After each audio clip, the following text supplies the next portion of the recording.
nandito na tayo sa Manila Zoo. May elepante, oh. Tara. Uy, nandito ko pa rin pala. Oo, nandito din ako. Kasama ko yung mga magulang ko. Ikaw, kasama mo ba yung mga magulang mo? Oo. Uy, baka nagsisinungaling ka na naman. Dati, pinagkalita ka din ng mama mo. Oh, ano ba? Tala, tingnan natin yung giraffe dun. Ang ganda ng giraffe, tala.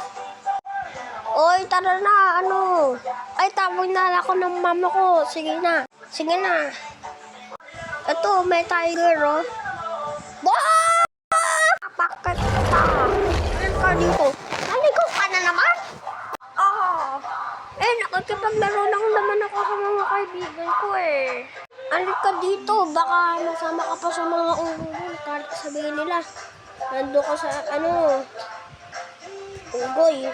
Naman ako hindi naman ako makaunggoy, eh. Hindi pa nga close, eh.